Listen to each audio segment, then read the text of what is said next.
Hello, ladies and gentlemen. Welcome to Esteemed FaceTime with Leaders, an initiative by World Development Corporation. I'm Sunny Pancholi, anchor at World Development Corporation. FaceTime with Leaders is a platform for industry titans to share their experiences, thoughts, ideas, and best practices in order to inspire one another and future leaders. In a nutshell, we attempt to encapsulate the multi-decadal learnings acquired by these industry leaders. We also hope that by conducting these FaceTime with Leaders interviews, we can bring together a global community of eminent personalities. By bringing together such visionaries on one platform, we hope to play a part in inspiring the lives of other leaders. Great learnings from great leaders undoubtedly assist everyone by identifying, nurturing, and using the trade secrets that are proven success formulae for many. And this is what we try to make these sessions, a gathering of leaders and a knowledge-sharing community. We have one such highly acclaimed name on FaceTime with Leaders with us today, Mr. Sumit Singh. A warm welcome to FaceTime with Leaders, Mr. Singh. Thank you very much, Sunny. Good to be here and appreciate you having me, as well as thank you, World Development Council, as well to have me today. Pleasure.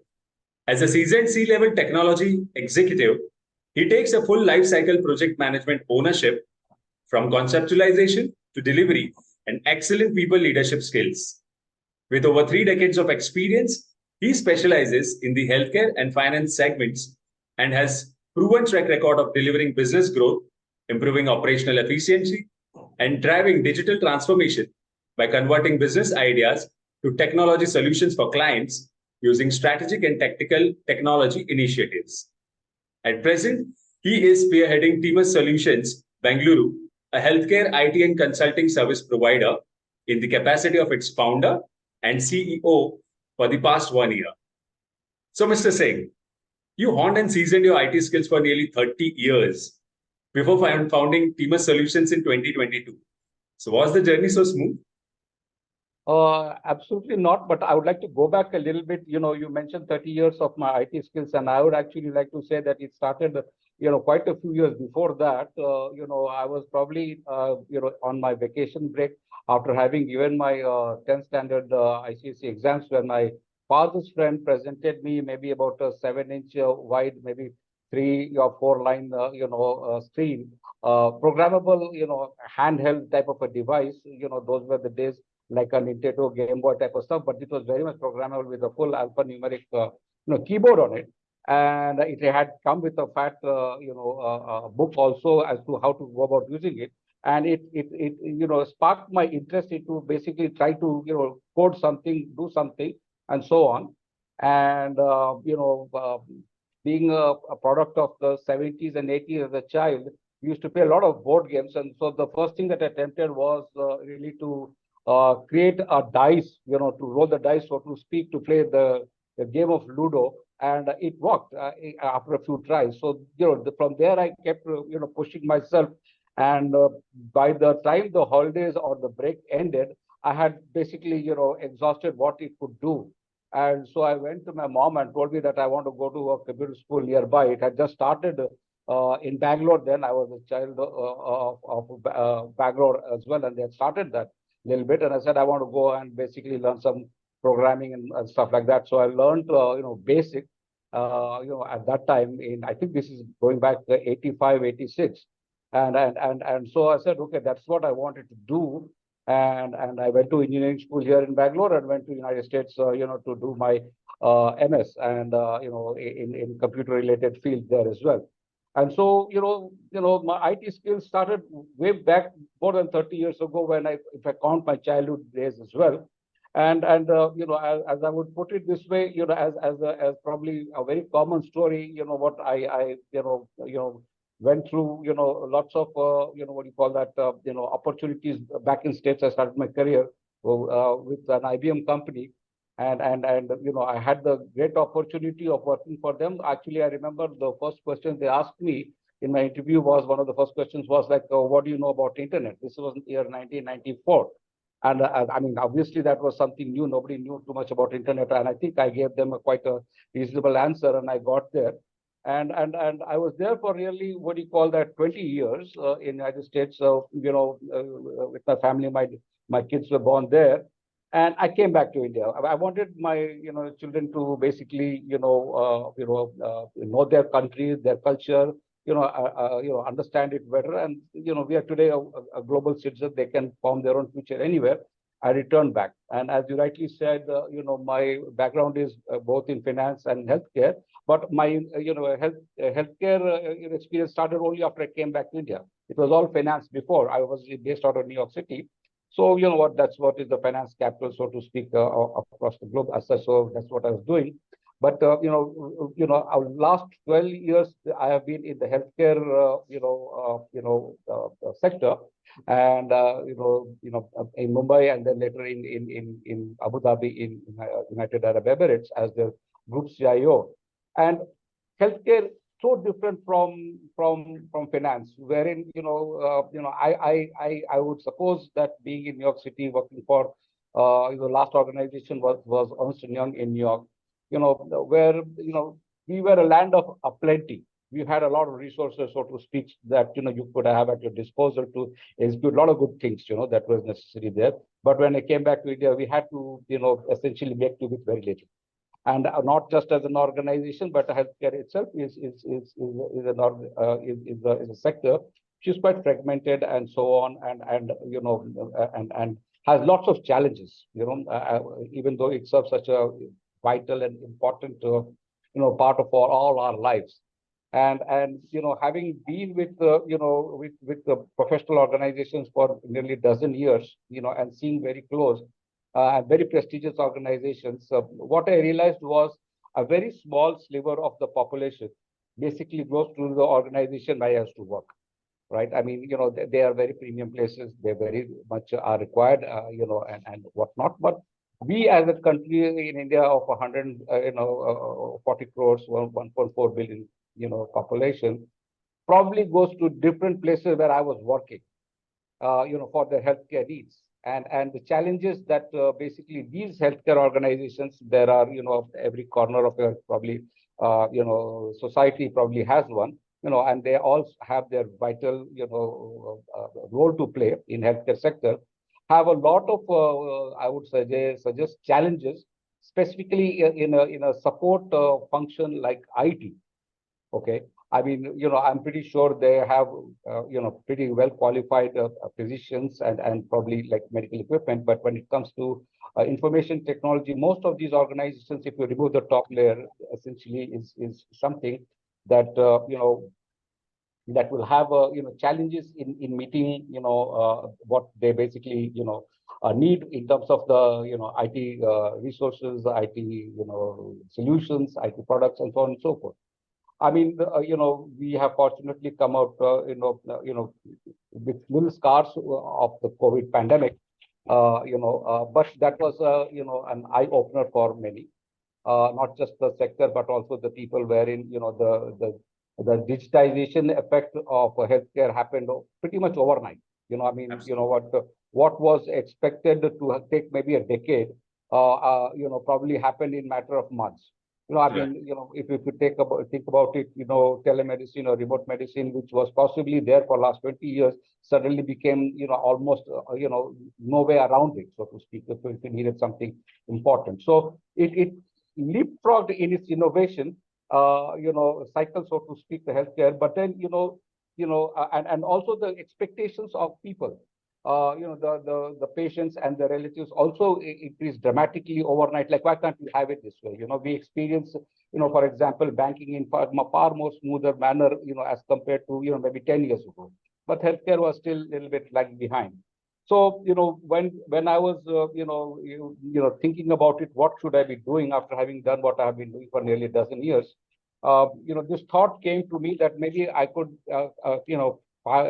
start an organization. Timus Solutions is what I christened it, so to speak, right now, which basically can lend a helping hand to these organizations who probably may not be able to, with all modesty, people of my caliber, or people like who have that kind of skills like I bring to the table, right? So, in some sense, do the heavy lifting for these organizations for a very short time, make them go over, obstacle or something, let them run with it as such. And if ever they need me again, I can actually use that. That's the genesis and thought process behind Timus Solutions. Obviously, this is, it is, of course, in some sense a startup, but it is not actually my first startup. It's not my first go around. When I was, in New York and I was working for IBM, about 15 of us left together to start a company called On Money Inc. And the whole idea was to basically, assist the folks, in their, investment strategies, investment goals. Today, if we talk about in India, money control is probably something that you could say of that nature, wherein we provided news, we provided portfolios, we provided alerts, so on and so forth. This is going back in 1998. And, from 15 of us, at that time, I was quite a youngster. My key role in that particular startup was I was a very technically, skilled guy who could actually do, as I said, loved, programming and coding. So that was my key forte there. And I basically was responsible, for that among the group of 15. And we grew up to about 150 people, actually, by 2001. But also 2001 came down in September 11th, the World Twin Towers came down. And so our startup dream of basically taking it public and everything evaporated. The whole United States went into a recession. And so we had to basically, close shop and move on from there. And I persisted through other opportunities in the similar field. But this was not my first time merry-go-round, on the startup, cycle, I should say. But perhaps one of my last time I could possibly attempt a little later in my career with far more, or maybe actually gray hairs. So I said, you know what, I have something that I think, after having, learned quite a few things over the last 30, 35 years, professionally and so on, how could I actually, basically, take this skill forward that will, of course, be very much, self-satisfying to me, having done something of that nature. Healthcare is such an important thing. Of course, it keeps my, skills intact, my interests intact. It, keeps me busy in some sense that is very, in some sense fruitful. So that's the genesis of Timus Solutions. That's how I started, Timus. I am fortunate that I have a few like-minded people who have joined hands with me, who have similar goals and thoughts, who would, who think that, we have to do this, in a more professional manner. As a matter of fact, for the last 8 years, I've been at the management of a couple of, I would say, knowledge sharing in organizations. There's the Hospital Information Technology Association in India, of which I am vice president there, and as well as I'm the chairman of healthcare automation technology and collaboration startup. Actually, not a startup, I would say, associate, so to speak, where we basically want to enhance the knowledge and awareness of the IT leadership, groom them for taking up new responsibilities. But that was more, in some sense, totally a pro bono effort, totally. But here I wanted to do more in a professional capacity, so I can actually, balance the both. So that's the genesis of Timus. I'm very, excited about this, because I think there's a lot of scope, not within this country, but across the globe, across at least the east and west of this particular, great nation of ours, having worked a few places outside as well. So, let's see what lies ahead. Absolutely, rightly said, sir. So, Mr. Singh, aside from your core IT work, you have also been entrusted with other responsibilities. So, did you face difficulties expanding your purview, at least in the beginning? Oh, yeah, certainly. Like I said, I have never lacked confidence in my life. I've always, challenged myself and okay, fine. You know what? If you stumble, you get yourself up, dust yourself, move on to the take it forward. And so what I realized very early, like I said, got involved into this, On Money, which was a startup, that I was getting boxed into a very purely technical role. right? I mean, you know what, so I mean, I was doing that very well, but somehow I felt that maybe, I could contribute more, right? And, so then, how do I, get into that mix of things where, the other decision makers of the organization are talking something else, which is mostly business and other strategy, where I could be actually, part of the table, sitting at the table, as well as making valuable contributions. So, what I did was, I thought that there are certain skills that I need to enhance myself in. And, I went to night school in United States to do my MBA in finance. Fortunately in New York City, where most people are, professionals, there are good, very good institutions. They provide both, day courses or full-time courses, as well as you can do it, working during the day and, going to school and college in the evening. So I went to a very good school to do my MBA, and I did the full MBA course. It took me about 3, 4 years to do, and that actually, opened up my mind to a totally new field. I mean, I was working and, producing solutions for, investors, so to speak. What I really didn't know was really all the nuances, the details, and everything else, that goes around with a wider perspective. So I did that. Of course, it opened up my eyes, of course, to a very new field, having nothing to do with that kind of a subject or area during my earlier academic curriculum or stuff like that. It opened new doors for me, and then obviously that made it easy for me to basically assimilate, understand, and contribute to very many other new areas. Of course, take on more responsibilities, more interpersonal, more managerial, more larger goals and pursuits as such. So that was I think the difficult period in some sense. I mean, I think I'm quite a people person, so that was not so much of a basically challenge. But then, you know what, the formal way of approaching certain situations, you really, if you go through a certain, upskilling or training or learning, probably fast tracks into into that place rather than, learning through experience, So I think that's the way I basically approached it. That is my story, and you know what, it maybe made it a little bit more easier. It was not so easy, but not obviously as challenging, having done that particular course, so to speak, if I might put it that way. Absolutely, Mr. Singh. You have won numerous awards for several of your contributions. Which of them is the biggest achievement and why?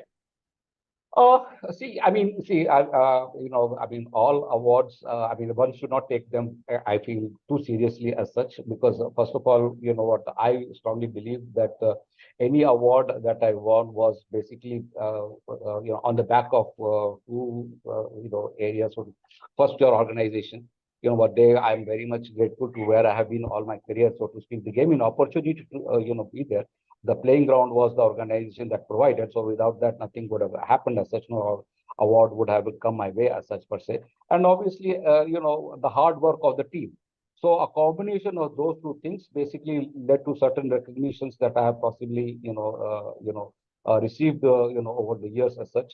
But having said that, if I have to basically pick something, the year of 2017 was a special year for me. I think I ran the board in some sense, having done something really special for my organization back then. And if I have to pick one award from them, there is this organization, IDG, that awards a CIO 100 award, actually, across sectors for the country and beyond, as such, in the top 100 CIOs.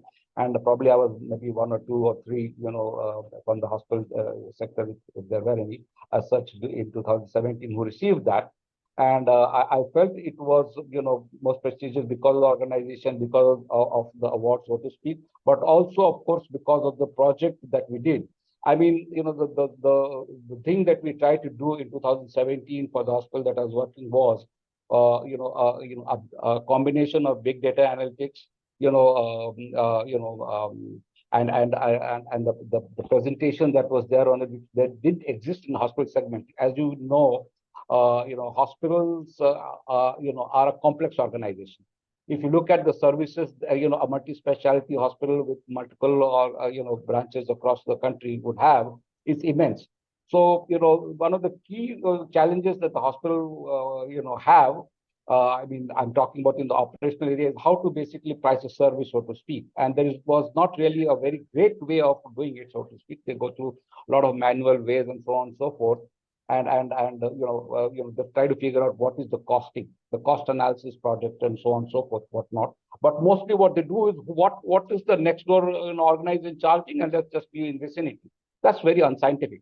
That does not really understand the input cost per se. It just simply is the billing element of it as such, right? So anyway, myself as the CIO and then the CFO, we basically collaborated more or less. It was an 18-month, labor of love, so to speak, from both of us, as such, to create a cost analysis model, okay, that will basically say each service what it is going to cost as such, and then replicate into an application, so to speak.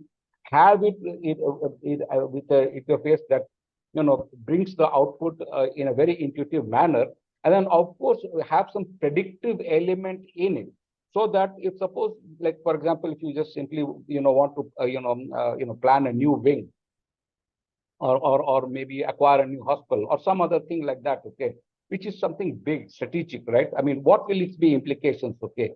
So those were the things that we attempted, and we were very successful. It was the first time that anybody had attempted it within a nation, maybe beyond as well, to our knowledge, definitely. And so that basically was the project that I was really very proud of, that we all, as a team, cross-functional team, had put together.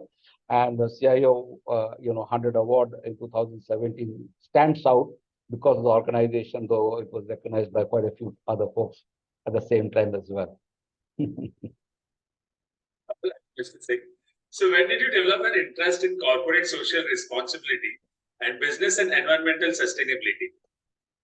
I mean, I come from a very middle class family. My father was a self-made man. He grew up to quite a long and big stature himself. But our values were very much, that per se. I grew up in Calcutta, where the social fabric is very strong. What we are outside of our house, whether it is to play cricket or actually, support our football teams or the Durga Puja over there and so on and so forth. But I remember very fondly that each year, as a kid, we used to basically make packages, so to speak, of newspapers, and if you would go to the local stores to sell them, and they'd be quite happy to buy us off, because they know why we're doing it, because we were basically selling it and then giving it back to our school for charitable purposes, which they would basically support the charity which was appropriately selected by the school, so to speak. And we'd go to the home for the aged and so on and so forth. As we grew up a little bit older, I was part of the National Cadet Corps and so on and so forth. So I always felt that we got to be socially responsible. What we take out from from our society, we have to give it far back when we are enabled as such, and so on. So that's how our value system was, and that's how I have been all along.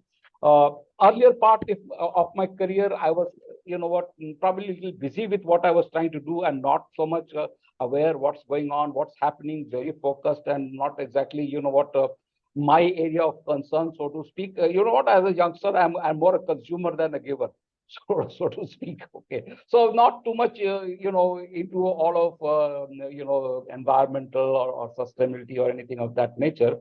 But in the past two organizations, again, as a group CIO, not directly involved, both were private entities as such, one in India, another one in UAE, but we were doing certain good things, right? In the healthcare, there are destitute people, there are people who have lots of, hardships and so on and so forth. There was a big foundation that was there, running hundreds of ambulances across the country, so to speak, and distributing, free medicines, running medical camps, and so on and so forth for the needy and poor, which used to make me, swell my chest with pride, so to speak, right? I mean, but it was with some basically distance between me and these endeavors that is happening.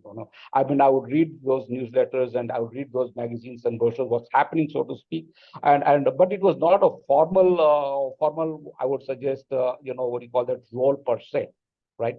But I mean, you know what, I look forward to basically like getting more involved, going forward, so to speak, let us say, in these matters. I mean, that's the backstory of it. But I think the future probably is something that I basically think I could do far more than what I have done myself personally in these things for an organization. Okay, Mr. Singh. So, as an ESG certified corporate governance expert, what Yeah. values do you offer the corporate world? Well, I mean, see, like I said, I mean, coming from my background, I think the biggest thing that I think that that was driven into me is to have very high ethical standards and moral values. So I think as part of a corporation which basically is driving towards a ESG and things related to that, I would definitely bring a lot of ethics and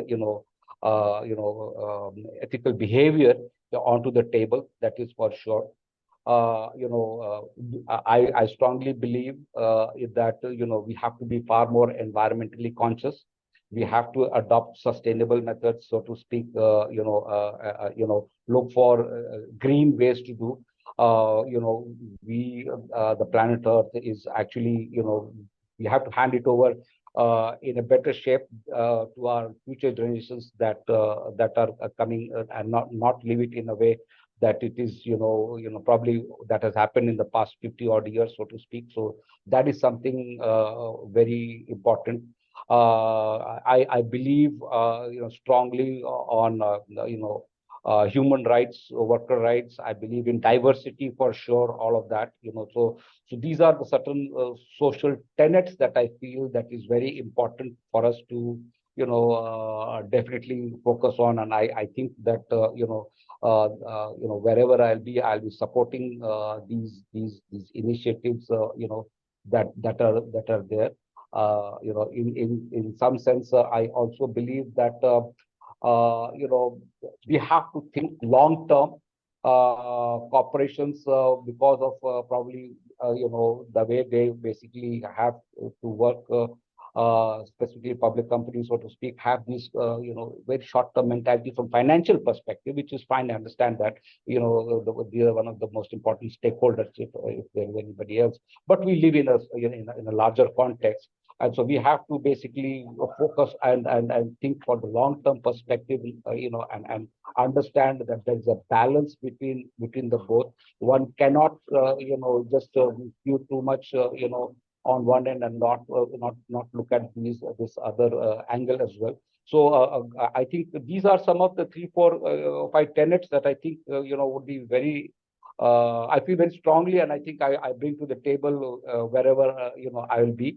And I would like to drive them strongly in my future endeavors and goals. Yeah. Correctly said, sir. Yes. So, Mr. Singh, since you have worked with technology so closely, Yeah. what changes in terms of technology have you seen during your professional journey? And what changes do you foresee with the advent of AI, ML, IoT, blockchain, big data, Web 3.0, etc.? So I mean, technology, is a field that is, has been experiencing change forever. Probably you would have seen, the first, hard drive, so to speak, which had minuscule amount of data as compared to what we probably think of today. I think it was 512 MB was the size of a car, probably like maybe 50 years ago. And now, we can have terabytes of data in a small, piece of device. So it's always changing, so to speak. The few areas that you mentioned are the latest, trends that you talk about, AI, ML, blockchain, and so on, right? Uh, I mean, I think earlier this year, I think all of us were zapped by generative AI. I mean, I'm sure everybody is now familiar far more than probably, we've been bombarded with anything else with chat GPT and then Bard and so on and so forth. I have written a couple of articles myself on that in the past couple of months as such. But I mean, these are very exciting times, I must say, and probably, maybe 10 years ago, I'd have said the same thing. These are very exciting times, but it is because of the, rapid changes that is happening. What I think these new technologies that you mentioned, AI, ML, blockchain, Web 3.0, whatever, all of them means basically lot more personalization. Okay, you don't have to have a one size fit all kind of what do you call that approach, so to speak. So then things are very tuned to me in some sense. A lot more automation. I mean, I don't have to do redundant tasks per se as much, and I am putting an individual. Like myself, or when I talk about personalization or automation, but it is true for industries, not just an individual, but for everywhere. Okay, automation is going to be a key to success for a lot of industries, healthcare or any other, right? I mean, things that were basically unnecessarily taking good time from us. Okay, is going to be done. I mean, we've been talking about Dr. Google for a long time, but and maybe other solutions like that for a long time. But then actually it will be a really assisted, intelligence will be there to take intelligent decision making. Okay, I mean, that is something that is, what I think we will have a lot more stuff. Connectivity is huge. I mean, I mean, I'm a big fan of Mr. Elon Musk in certain ways, as such, obviously. Leave aside his, his controversial statements, perhaps, but man must be given due credit, wherein we are really looking forward to, maybe in not too distant the future, a driverless approach, wherein, transportation would go through a radical change, so to speak. He is already transformed, the space sector, so to speak. But I mean, connectivity is not just that, but connectivity is like, we leapfrog connectivity and its, hesitancy during the COVID times as well. I mean, all of these platforms came in, and then we became very used to virtual, methods. I remember in 94, 95, first time actually, maybe 93, trying out email, and I'm finding myself like, wow, what a wonderful thing it is. Okay, but nobody thinks about it anymore, right? I mean, so I look at that, blockchain means decentralization in some ways, that what it's distributed in some ways, so that what the authenticity is very much preserved. And what one of the key things that that basically enables us is that with that, whether it's my medical records, whether it's a property documents, whether it is any other things, whether legal documents, what the authenticity is maintained, right? I mean, the ownership is maintained, and so on and so forth. So we are looking at various use cases at this point of time. Right now, all the conversation seems to be generated around generative AI and stuff like that. But I think in the next 10 years or maybe lesser, we'll see a vast amount of change.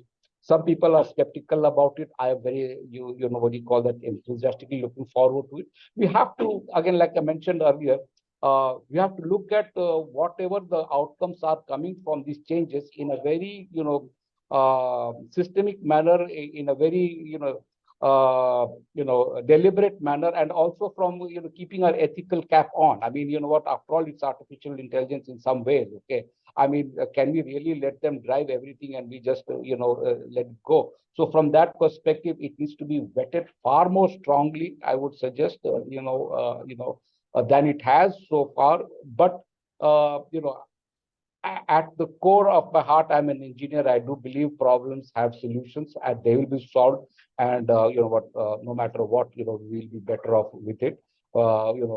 Every, such innovation will open up far more newer opportunities that we might not have even thought about it. When so many innovations have come about, the innovators didn't know where it will go, and look where we are, so to speak, right? So I think, a lot of good things are ahead for us. I mean, I mostly try to share my views and knowledge when it comes on these matters from healthcare perspective. But as an individual, also I see a massive improvement in all our quality of life, and be able to do quite a few more things through its through its means. So good times ahead from these things. I totally think so. Little off the track, but we would like to know that since the US is facing a recession, and Yes. IT industry there in US has been hit the worst, and Indian IT industry is more or less dependent on US IT industry. So Yes. would this be a worst case scenario, or what are the chances of Indian IT industry to tackle this situation and come out of it soon? See, I mean, it's always been said when US has a sniffle, everybody else has across the globe a fever, so to speak. So US is having a sniffle for sure, or maybe more. The recession is there the recession was there when I was graduating from my master's degree there too. But then you know what? That's the process of genesis, so to speak, in some sense, right? I mean, see, the cause of recessions are many. One could say the war situation, in Ukraine, Russia, so to speak, in some sense, maybe certain crises in the Middle East. Obviously, COVID, caused a lot of changes, so to speak. So, on the back of things as such, of course, things basically, went into that situation, to avoid major calamity. The Federal Reserve in the United States, and the government there pumped in a lot of money. It was free money. If there was not so much availability, probably we would have been far worse off, not just in the United States, but globally, so to speak. So things, got a little bit out of hand where free money basically became too much. So then they tried to pull it back as such, and they are trying to do that. Hopefully, we are at the, fag end of the interest rate policies of the federal government in the United States, and so from that perspective, obviously, what the recession is there. But, actually, what we see today is the effect of something happened maybe 6 months, a year ago. It just is being felt already. So what is already being course corrected, if you see, what do you call that? There have been obviously retrenches and people being laid off and so on and so forth and whatnot, right? So what, in some sense, that effect is, basically going to happen in times to come, and probably it will come out much more stronger. So, I feel that this is just a passing phase. Every, 8 or 10 years or so, there is something or other, that comes about. But after that, a phenomenal growth occurs. And I don't see that growth story basically changing. The Indian IT industry, which of course is basically like, I think they're too dependent on the US economy and US customers, so to speak, will do far better. Of course, I would also, urge the captains of the IT industry, over here, to pursue the innovation goal here itself as such, rather than just work for, for international organizations, because that's where the great, what you call that, things are actually, right? So I'm sure they're already at it. It's far easier said by a person like me than done.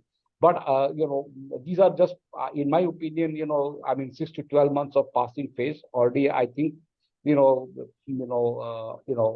are changing. We live in an information overdrive too. And so the information overdrive means, what, knee-jerk reaction.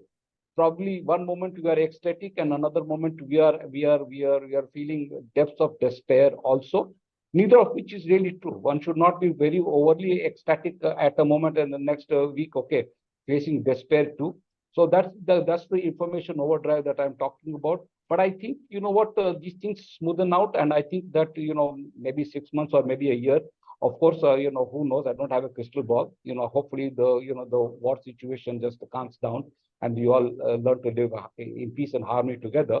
But if those things happen, I think we will have far better, what do you call that, outlook and performance from our, IT sector here as well. Probably, they will plan out better the lessons from this recession and, this downturn, so to speak, if you can call that. Okay, will last them for at least 5 years, so that, they will plan out a little better. And if ever there is another one or something like this, they will take these lessons and not forget. Those who forget history, of course, have a tendency to repeat it. So we will not try to repeat it as well. So these lessons time to time are good. But I mean, every few years it happens. But look at it, what happens, how it bounces back beautifully. So, fine. It's a, little dark clouds are there, but sunny days are ahead. Mr. Singh, we are building FaceTime with Leaders community for cross-pollination of knowledge, and a community of independent directors for having a better corporate governance in India. So what are your thoughts about these initiatives taken by Mr. Zishan Pathan, Mr. Heval Mehta, and the whole team of World Development Corporation? I mean, first of all, I must give kudos to Mr. Pathan, Mr. Mehta, and the World Development Corporation for sure. I mean, to put this thing together, I cannot imagine this would have been easy. I mean, it's such an important thing that we are building the next generation of highly, qualified, high caliber resources who will drive, the industry, the nation forward, and the strength, that these type of programs and Mr. Pathan, Mr. Mehta and WDC is basically putting together will serve it in its stead very strongly. So I compliment them, and I must say that it was by an accident that I just came across this, and I'm glad that such beautiful accidents also happen. Personally, for me, because I feel that I would have probably not been where I am, and maybe looking forward to certain initiatives or certain opportunities in times to come had this not been there. I mean, times would have happened, but then I want to give back more, and I think that's thanks to the effort of this team and yourself included, and deeply appreciate that, and my best wishes to the team to take this forward and more. So insightful of it. It was fantastic conversing with you, and I'm confident that your insights will definitely inspire the future leaders, Mr. Singh. Thank you for joining us today. We wish you the best for your future endeavors. And moreover, trust that these initiatives by Directors Institute has unquestionably expanded the participants' understanding and enriched their minds. Thank you very much, Sunny. I'm much appreciated for your time today too as well. Thank you. Thank you so much, sir.